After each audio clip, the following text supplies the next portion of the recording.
أعوذ بالله من الشيطان الرجيم بسم الله الرحمن الرحيم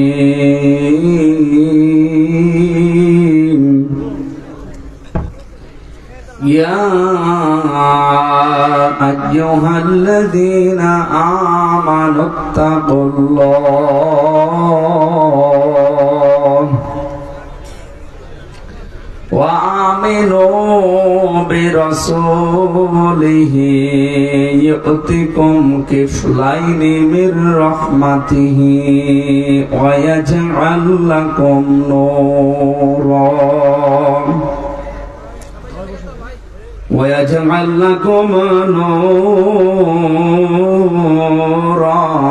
تمشون به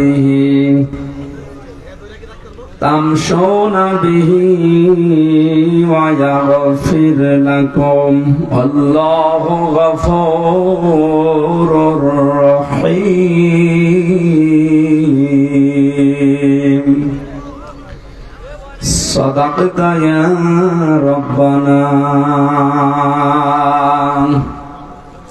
এখানে দাঁড়িয়ে গেলাম বসে عن أبي هريرة رضي الله تعالى عنه قال قال النبي صلى الله عليه وسلم لا يؤمن أحدكم حتى أكون أحب إليه من والده وولده والناس أجمعين رواه مسلم وقال تعالى في شأن حبيبي وما زادهم إلا إيمانا وتسليما اللهم صل على مولانا محمد وعلى آل سيدنا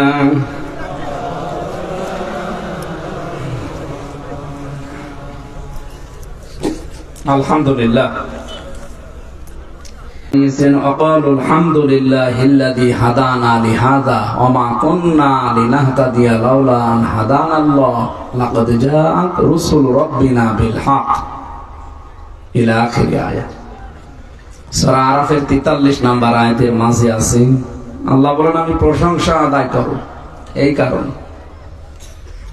তারা বলে যে আমরা প্রশংসা আদায় করছি ওই আল্লাহর যিনি আমাদেরকে হেদায়েত দিয়েছেন তিনি যদি আমাদের পথ না দেখাতেন তাহলে আমরা পথ পেতাম না এই যে পথ পাওয়া আমার তেলাওয়াতকৃত আয়াতে এরকম কিছু কথা আসবে আজকে যেটা এখনকার জন্য খুব দরকার আমরা চেষ্টা চালাবো তাফসীর আকারে কথা বলার ইনশাআল্লাহ সঠিক পথ পাওয়া এটা আল্লাহর পক্ষ থেকে সবচেয়ে বড় নিয়ামত যিনি আমাদেরকে পথ অন্তত দেখিয়েছেন যদিও আমরা এখনো সঠিক পথ অনেকে পাইনি জাহান্নামে যে লাজার স্তরের নাম শুনি আমরা আমার আজকে দুপুর বেলা আলোচনা ছিল ব্রাহ্মণবাড়িয়া নবীনগর ওই জায়গাতে আমি জাহান্নামে লাজায় যাওয়ার যে কারণগুলো আল্লাহ কোরআনে দিয়েছেন কিছুটা হলেও বলেছিলাম লাজা একটা নিকৃষ্ট জায়গা জাহান্নামের যে স্তরগুলো আল্লাহ বানিয়েছেন তার ভেতরে ওইটা একটা নাম হোতামা নাম আছে হাবিয়া নাম আছে এরপরে জাহান্নাম একটা নাম আছে জাহিম একটা নাম আছে সাকার একটা নাম আছে সাগীর একটা নাম আছে আর এইটা সবচাইতে নিকৃষ্ট এবং কঠিন জায়গার নাম লাজা আল্লাহ তাআলা কোরআনে যেখানে এই লাজার পরিচয় দিয়েছে সেখানে জানিয়েছেন নাযাআতাল লিশাবা এই লাজায় যাদেরকে প্রবেশ করাবো তাদের চামড়া আগে খসে যাবে আমরা অনেকে রিমান্ডের নাম শুনলে মনে করি হয়তো মারবে না সব রিমান্ডে মারে না আমাদের গায়ে হাত দেয় না কিন্তু মানসিক টর্চার করেছিল রিমান্ডে 10 দিন যারা মার্ডার মামলার আসামি হয় তাদেরকে মারধর করে এবং 15.5 বছরে অনেক আলেমের গায়ে তারা হাত দিয়েছে এই যে আমি কথা বলছি এক একটা কথাও তৈরি হতে প্রায় 27টা স্তরে ধাক্কা লাগছে আর প্রতিটি জায়গায় একজন ফেরেশতা বসে আছে ওরা যদি দায়িত্ব পালন না করে আপনি জীবনেও কথা বলতে পারবেন না। আমরা দেখি চোখ দিয়ে, কি দিয়ে?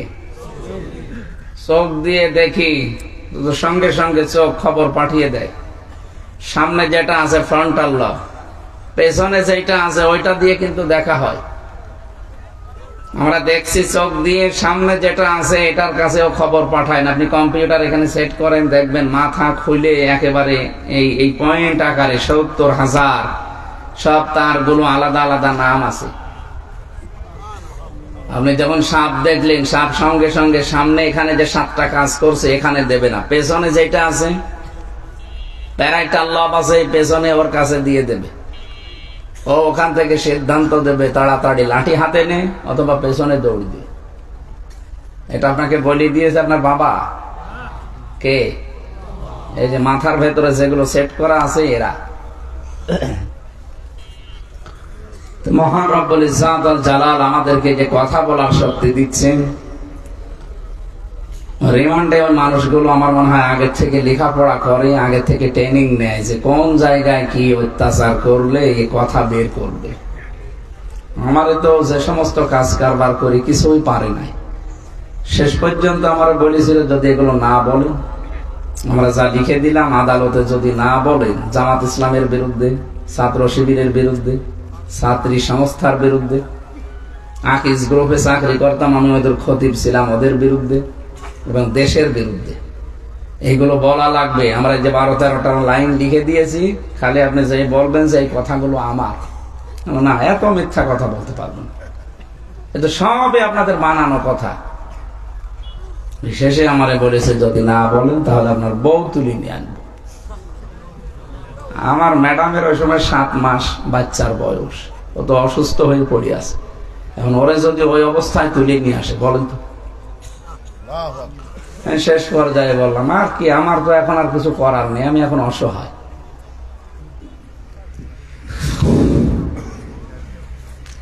নিয়ে গেল ধোকাবাজি করে যে ম্যাজিস্ট্রেট, এই শয়তান আমারে বলছে আপনি যান সই করেন, আপনার কোনো অসুবিধা নেই, কয়েকদিন পরে আপনি মুক্তি পেয়ে যাবেন। আপনার নিচে আপনার বাবা মা, আপনার স্ত্রী সন্তান এসেছে, ওরা সব কান্নাকাটি করছে, আপনি তাড়াতাড়ি করেন। শয়তান যে ধোকাবাজি করেছে আমি ওই সময় বুঝি না। 164 তখন জানতাম না। ধোকা দিয়ে বোকা বানিয়ে আমার এই সই করে নিল, পড়তেও দিল না। বলতে আপনার পড়া লাগবে না, কি পড়বেন, সব ভালো ভালো কথা লেখা আছে। সই করে দিয়ে চলে গেলাম। পরে শুনলাম যে ওই এমন এমন কথা লিখেছে যেগুলো মনে হয় ফাঁসি দেওয়ার কথা। শেষ পর্যায়ে আর কি এই যে 3টা বছর কেটে গেল, ওর ভেতরে একদিন দেখি ওই ম্যাজিস্ট্রেট ঘুরে বেড়াচ্ছে। কি আপনি এখানে? বলছে আমার বউ মামলা দিয়েছে। তোর বউরই মামলা দেওয়া দরকার, শয়তান তুই ধোকাবাজি করলে আমার সাথে। বলছে আমার তো কিছু করার না, আমার উপর থেকে যা বলে দেয় আমি তাই করি। এই ছিল বিচার ব্যবস্থা দেশের। আর আপনাদের এখানকার কৃতি সন্তান, কৃতি সন্তান ছিল এই দায়িত্বে। বলতো নাকি যে ন্যায় বিচার চলছে দেশে। কিসের ন্যায় বিচার? আমি তো নিজে ভিকটিম, আমি নিজে দেখেছি। কোন ন্যায় বিচার নেই, ওরাটা ওদের বানানো বিচার। নিজেদের বিচার ব্যবস্থা বানানো, নিজেদের ট্রাইব্যুনাল নিজেরা সাজিয়ে নিয়েছে, আবার নিজেরাই বিচারপতি নিজেদের। আমার যে 2 জন ম্যাজিস্ট্রেট আমি পেয়েছি, একেবারে আমার মনে হয় একবার খোদ, আর বললাম না, মানে একেবারে ওরা মনে হয় নবীকে মানে না, ওদের নবী হচ্ছে আল্লাহর ওলি।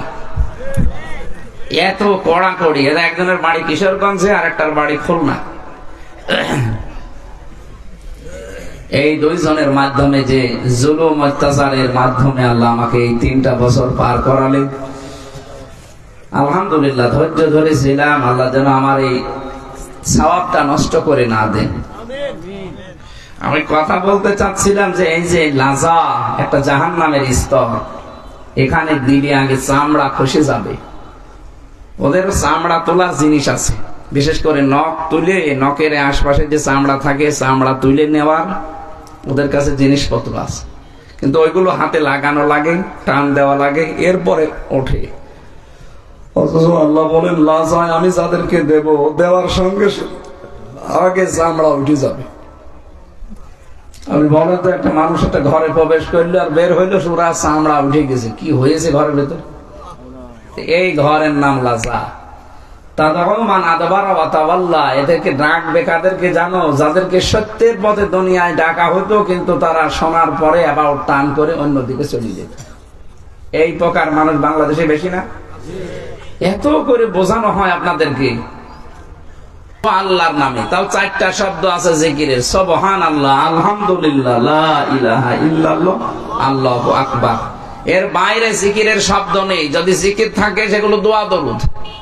আর জিকির একটা ইবাদত, আপনি এইভাবে করবেন। মনে দেখলাম ছেড়ে দিল। দেখেন একটা মানুষ বলার পরে 25 বছর ধরে চালাচ্ছে এটা বের হওয়ার জন্য। কে শিখিয়ে দিয়েছে? সে একটা পরিবর্তন হয়ে বের হলো। এত বড় একটা বিশাল ভয়ঙ্কর আসামি, কিন্তু তার চেহারা দেখলে আপনি পানি খাবেন। কারণ 25 বছর তো কোনো কাজ নেই, খালি বসে বসে খেয়েছি। ভেতরে তাতে কি, বাইরে ওর কিন্তু মাল কামাই হইতো। বাইরে ওর আল্লাহর ওলিরা সব ঠিক করা আছে, এখান থেকে সব পাঠিয়ে দিত। এই লোকের যে সেরকম ষাঁড়ের মতো লম্বা, এইরকম মোটা চেহারা দেখলে আমার ভয় লাগতো মাঝে মাঝে। তো একে পরিবর্তন করার জন্য শুধু একদিন ওয়াজ করেছিলাম, ও পাল্টিয়ে গেছে। আর আপনাদেরকে আমরা এই আয়াত দিয়ে একেবারে গলিয়ে খাওয়া যে আল্লাহর সাথে অন্য কাউকে ডাকবেন না। ওরা নাই, ওদের ব্যবসা করার জন্য ডাকে। ওদের কাজ নেই, কাম নেই, কি করবে? একটা দরবার ধরে রেখেছে কিছু মানুষকে জাহান্নামে নেওয়ার জন্য। ওরা জাহান্নামে যায়, যাক, ওদের সাথে আপনি যাবেন? সত্যি কথা বলছি। আয়াতের পরের শব্দ 69 নাম্বার আয়াত। কারা আলেম থাকলে জিজ্ঞাসা করেন। ইদাফলাহুল আযাব ইয়াউমাল কিয়ামা। আল্লাহ বলেন, এইরকম আল্লাহর নামের সাথে অন্য কারো নাম জুড়ে যারা জিকির করে তাদের শাস্তি হবে ডবল। কয়টা? আর আমার আজকের তেলাওয়াত কি তো আয়াতে আছে, ইউতিকিম কিফলাইনি মির রাহমাতিহি, দ্বিগুণ সওয়াব আল্লাহ আপনাদেরকে দেবেন। এই আয়াতটা যদি মানতে পারি আমরা, তাহলে প্রথমটা হচ্ছে আল্লাহর সাথে অন্য কাউকে যদি কেউ জিকির করেন তার শাস্তি হবে কয়টা? না না, আপনি হচ্ছে না, জোরে বলেন কয়টা? সুতরাং ওদের সাথে এরকম বানানো কোন জিকির করে আপনি জাহান্নামে যে ডবল শাস্তি পেতে চান? আল্লাহ আমাদের এখনই যেন বাঁচি, এখনই আমরা বাঁচতে চাই। সাহাবা একরামের চরিত্র ছিল সামি'না ওয়া আতা'না, শুনলাম মেনে নিলাম। কিন্তু আমরা উল্টা পাল্টা, আমরা শুনি সামি'না ওয়া আসাইনা, শুনলাম কিন্তু মানতে পারলাম না। আপনি যদি মানতে না পারেন তাহলে কোরআন হাদিস নিয়ে বসেন। আমি যা বলছি একটা কথাও বাইরে যাবে না। আমি তো দেখেছি বড় বড় স্কলাররাও বলছে ওরা সব বানানো জিকির বানিয়েছে ইসলামকে ধ্বংস করার জন্য। নাম নিয়েছে সুন্নি। কিসের সুন্নি? ওরা বেদাতি। ইসলামের যত নিয়ম, নতুন নতুন নিয়ম পাবেন সব ওদের ভেতরে। মাজার নিয়ে পড়ে আছে, কবর নিয়ে পড়ে আছে।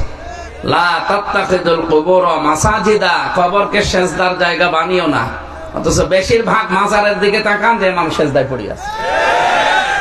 শুধু সেজদা দিলে তো হয়? নারী পুরুষ এক জায়গায় জেনা পর্যন্ত করে। আপনার বিশ্বাস হচ্ছে না? চলেন লালনের মাজারে কুষ্টিয়ায়, গাঁজা পর্যন্ত খায়। বাংলাদেশের একটাই নিরাপদ জায়গা যেখানে পুলিশ পাহারা দিয়ে গাঁজা খাওয়ায়, ওই মাজারে। কি আল্লাহর ওলির মাজার যে সেখানে গাঁজা খাওয়া হয়, আবার পুলিশ পাহারা দিয়ে বসে খা। আমরা আছি, কোনো অসুবিধা নেই। সারা বাংলাদেশ মিলে আপনি যেই কয় মন গাঁজা না পাবেন, লালনের মাজারে তার চাইতে বেশি গাঁজা পাওয়া যাবে। যেখানে এরকম জেনা ব্যভিচার হয়, যেখানে মানে ধর্মের নাম নিয়ে অধর্ম পালন করা হয়, আপনি এইরকম জায়গায় যাবেন কোন কারণে? এতটুকু তো আল্লাহ শেষ করে দেয়নি, পরের শব্দ তো বড় কঠিন। মহানা, তাদেরকে আল্লাহ অপমান করে জাহান্নামে ফেলবে, তাও স্থায়ী ভাবে, কোনদিন আর বের করবে না। সুতরাং এদের সাথে বানানো জিকিরে আর নিজেরা কোনদিন সামিল হবেন? কেউ করলে মানুষকে বোঝান যে এটা ভাই ইসলাম না। ওগুলো দরবার ঠিক রাখার জন্য ওরা বানিয়েছে। আগেকার আল্লাহর ওলির দরবার যেগুলো আমরা জানি, সেখানে মানুষ গেলে কোরআন শরীফ তুলে দিত, যে কোরআন পড়েন, হাদিস পড়েন, আপনারা আল্লাহকে পেয়ে যাবেন। আর এখন একটা দরবার দেখান তো সেখানে গেলে কোরআন তুলে দেয় না, নেই। এখানে গেলে আগে জিকির দেয়, তাও হচ্ছে জাত জিকির না, ওই যে ইয়া রাসূলুল্লাহ ইয়া রাসূলুল্লাহ জিকির দেয়, হো হো এই সমস্ত আন্দাজে জিকির করে। চট্টগ্রামে একবার ওই ছাত্র বয়সে যখন মাস্টার্সে 16 সালে ওই জায়গায় গেছি। ওই শয়তান কি মরে গেছে? এই নজিবুল বশর মজ ভান্ডারি মরেছে, আলহামদুলিল্লাহ।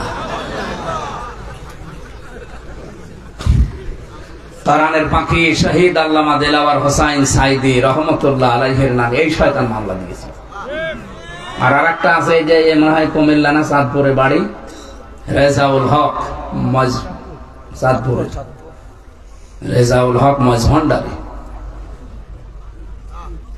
সারাটা জীবন যে লোকটা কোরআনের প্রচার করে গেল 50টা বছর পৃথিবীর বিভিন্ন রাষ্ট্রে, আর তার নামে দিয়েছে সে নাকি ধর্মীয় অনুভূতিতে আঘাত দিয়েছে। শয়তান বিশ্বাস করবে? কিন্তু এই যে সাক্ষী যারা দিলেও তারা তো বিশ্বাস করেছে। যদিও আমি এই জন্য বলছি সব বানানো, এদের বিচার ব্যবস্থা বানানো, এদের বিচারক বানানো, ম্যাজিস্ট্রেট বানানো, এদের মামলার আয়ু পর্যন্ত ওদের নিজেদের, পিপি পর্যন্ত ওদের। আমাদেরকে একটা উকিল দাঁড়ায় খালি নাম কাওয়াজতে, ওর কথা কেউ শোনে না। এইরকম অবিচার করে করে মানুষের জীবনটা নষ্ট করে দিয়েছিলেন। বিশেষ করে আলেমদের উপরে যে কড়াকড়ি করতো, বাইরে যেরকম ভেতরে এরকম। বাংলাদেশে আকিস গ্রুপের নাম শুনেছেন আপনি, বললাম ওনাদের এখন যশোর খুলনা অঞ্চলে মাহফিল চলছে আজকে 3 দিন ব্যাপী। গতকাল আমি ছিলাম ওখানে, আজকে ডক্টর মিজানুর রহমান আজহারি এবং শাইখ আহমদুল্লাহ ভাই আছে ওখানে। 3 দিনে 6 জন আলেমকে দেখলাম। প্রথম দিন মাওলানা মামুনুল হক এবং আব্দুল হাই সাইফুল্লাহ, দ্বিতীয় দিন ওই যে সেই ছোট হুজুরটা ছিল আমার সাথে কালকে, রফিকুল ইসলাম মাদানী। ওখানে 6 জন আলেমের 3 জন আমরা জেল খাটা পার্টি, আর 3 জন তারাও জেলে আছে। কারণ বাইরে যারা ছিল ওরা জেলেই ছিল, জেলে ছিল না? কি কঠিন অবস্থা পার করছিলাম আমরা। এই কঠিন মুহূর্ত আল্লাহ পার করে দিয়ে হেদায়েতের মতো বিশাল একটা নিয়ামত সামনে আমাদেরকে আল্লাহ দিতে চাচ্ছে। হেদায়েত মানে কিন্তু বিশাল জব্বা গায়ে দিয়ে পাগড়ি মাথায় দেওয়া না। হেদায়েত মানে কোরআনে কারিম কায়েম হওয়া। মান করাল কোরআনা ফাস্তাযহারাহু, যে ব্যক্তি কোরআন পড়ে আর কোরআনকে বিজয়ী করার জন্য চেষ্টা করে, সেই চেষ্টা এখন বাংলাদেশের মানুষ আমার মনে হচ্ছে আছে। সারা দেশের অবস্থায় কিন্তু একই। আপনাদের এলাকা জানি না, সারা দেশে আমি ঘুরছি, আগে 100 জনের মাত্র 15 জন মানুষ চাইতো এই দেশে কোরআনের বিধান কায়েম হোক। এখন 100 জনের 58 জন মানুষ চাচ্ছে কোরআন কায়েম হোক। আর কিছুদিন যেতে দেন, অনেক জালেম অনেক মুনাফিক কিন্তু বুঝে ফেলেছে যে ভাব তো ভালো না। এই মাত্র 4 মাসের ভেতরে 15 থেকে 58 হয়ে গেছে। আর কিছুদিন হলে তো আমাদের শয়তানি করাই বন্ধ হয়ে যাবে। এই জন্য অনেক শয়তান এখন উঠে পড়ে লেগেছে, না কিছু দরকার নেই, তাড়াতাড়ি আমাদের চেয়ার দেন। 2732 জন মানুষ জীবন দিয়েছে আপনাকে চেয়ার দেওয়ার জন্য। তারা বৈষম্য দূর করার জন্য এই দেশে জীবন দিয়েছে, কথা বলেন। সুতরাং বৈষম্য দূর করে সংস্কার এখন চলছে অলরেডি। আমরা চাই যারা দায়িত্বে আছেন একটা সম্মানজনক সময় নিয়ে তাড়াতাড়ি সংস্কার করেন। 1628টা চেয়ার ছিল এই দেশে, একটা চেয়ারেও যেন জালেমরা না থাকে। সবগুলো থেকে ওদেরকে নামান। নতুন যারা বৈষম্যের শিকার ছিল এতদিন, আপনার কারণে যারা উপরে চেয়ারে উঠতে পারে নাই। আপনাদের এই লোকের বক্তব্য একদিন শুনছিলাম, উনি বলছে আপনারা এই ভগবানের কাছে কিছু চাচ্ছেন, আমার জন্য কিছু চাই, এটা বলছিল না? এই কথা বললে তার ঈমান থাকে। আল্লাহ যেটা পারে ওইটা অন্য কেউ পারে, এই বিশ্বাস করার নাম শিরিক। আর শিরিক যারা করে তারা মুশরিক। মুশরিক মরে গেলে বিনা হিসাবে বিনা বিচারে জাহান্নাম। এগুলো সব আমি বানিয়ে বললাম। আল্লাহ যা পারে ওইটা অন্য কেউ পারে, এ বিশ্বাস করার নাম শিরিক। শিরিক যারা করে তারা মুশরিক। মুশরিক মরে গেলে কোনো বিচার নেই, হিসাবও আল্লাহ নেবে না। ইন্নাহু মান ইউশরিক বিল্লাহ ফাকাদ হারামাল্লাহু আলাইহিল জান্নাহ ওয়া মাওয়াহুন নার। যারা শিরিক করে তাদের জন্য জান্নাত হারাম আর জাহান্নাম ওয়াজিব। যেন এই লোকটা যে শিরিক করেছে, এ আবার ফতোয়া নেওয়া লাগবে? তার নিজের মুখের কথা না যে আপনারা চাচ্ছেন ভগবানের কাছে আমার জন্য কিছু চাবেন। আরে ভগবান আপনাকে কি দেবে? বলো না আল্লাহ যেটা পারে ওইটা অন্য কেউ পারে, বিশ্বাস করলে আপনি মুশরিক হয়ে যাবেন। ফসলে বরকত হয়। আর তাদের নেত্রী এই কথা শোনায় যে মা দুর্গা গজে চড়িয়ে এসেছে, এই জন্য ফসলের বরকত হয়েছে। তাহলে দলের নেতা নেত্রী যারা মুশরিক, ও অনুসারী গুলো এরকম মুশরিক, এই জন্য এরকম কষ্ট দিতে। আমার মনে হয় 3 বছরে আমি যাদের পেয়েছি, আমার এই ফাঁসির কন্টেন্ট সেলের সামনে 24 ঘন্টা 2 জন করে বসিয়ে রাখত, সিসি ক্যামেরা দিয়ে 2 জন। তো মুসলমান দিলে তো হয়, দেবদুলাল, সুব্রত, অসিত কুমার, রায় ঘোষ, এই মানুষ তো সব মুসলমান, এদেরকে বসিয়ে রাখতো। ওর কাছে তো আর আলেম জালেম নেই। আর এমনি তো ও তো আলেমদের উপরে এমনি তো খেপা। আর এরকম মানুষ দেখে দেখে আমাদের ডিউটিতে পাঠাতো। তার কাছে না যায় একটা যায় নামাজের কথা বলা, না যায় একটু অজু করবো ভাই বলা, ও তো অজু বোঝে না। এই কঠিন অবস্থা থেকে আমি বলছিলাম না, হেদায়েতের সর্বোচ্চ পর্যায়ে চূড়া হচ্ছে কোরআনে কারিম কায়েম হওয়া। যেহেতু সামনে এরকম একটা ব্যবস্থা আমরা দেখতে পাচ্ছি, আর আল্লাহ দেখাবে ইনশাআল্লাহ। আমি এই জন্য বলছি সূরা কাসাস 5 নাম্বার আয়াত, আয়াতটা একেবারে মনোযোগ সহকারে বাড়ি যেয়ে পড়বেন। আমি আশা করছি এ দেশের 100 জনের 100 জন যদি পড়ে 100 জনই ঘুরে আসবে। وَنُرِيدُ أَن نَّمُنَّ عَلَى الَّذِينَ اسْتُضْعِفُوا فِي الْأَرْضِ وَنَجْعَلَهُمْ أَئِمَّةً وَنَجْعَلَهُمُ الْوَارِثِينَ। আল্লাহ পাক বলেন, আমি একটা ইচ্ছা করলাম। ফেরাউনের ওই জামানায় একটা দলকে ফেরাউন একেবারে কোন ঠাসা করে রেখেছিল। ও তো এমনিতেই মানুষকে দলে বিদলে বিভক্ত করে করে ছোট ছোট দলে দলে ভাগ করে রেখেছিল। ওটা হাজার হাজার বছর আগে। আর বাংলাদেশেও আমরা দেখলাম এই লেডি ফেরাউনেরও কাজ একই, আমাদেরকে সব দলে দলে বিভক্ত করে রাখে। এ দেখেন দেখেন এখন টুপি আলাদের ভেতর মানুষ যত, তার সাথে দল বেশি। এটা ফেরাউনের প্রথম কাজ। ও মানুষদেরকে ছোট ছোট করে ভাগ ভাগ করে রাখে, মানুষ যেন এক জায়গায় হতে না পারে। এদেশে এমনও দল আছে শুধু সভাপতি আর সেক্রেটারি, আর কেউ নেই। হ্যাঁ আছে। আমি সারা দেশ খুঁজে দেখবেন, জেলা শহর পর্যন্ত যে দেখবেন শুধু সভাপতি আর সেক্রেটারি, তাও বাবা সভাপতি ছেলে সেক্রেটারি। আমি কি বেশি বললাম? এই হচ্ছে ওদের দল। এটা ফেরাউনের কৌশল। ও মানুষকে দলে দলে দলে দলে ভাগ ভাগ করে রাখে, মানুষ জানে এক জায়গায় হলে তো একটা শক্তি হয়ে যাবে। দ্বিতীয় নম্বরে ওই একটা দলকে টার্গেট নিয়েছিল, সেটা মুসা নবীর দল। ওই দলকেও কোন ঠাসা করে অত্যাচার জুলুম নির্যাতন করে একেবারে কোন ঠাসা করে রেখে দিয়েছিল। তারা কথা বলতে পারতো না। অথচ আল্লাহ বলেন, আমি একটা ইচ্ছা করলাম। ইচ্ছা করছে কে? আল্লাহ। অনুরিদু আন্না মুন্না, মুন্না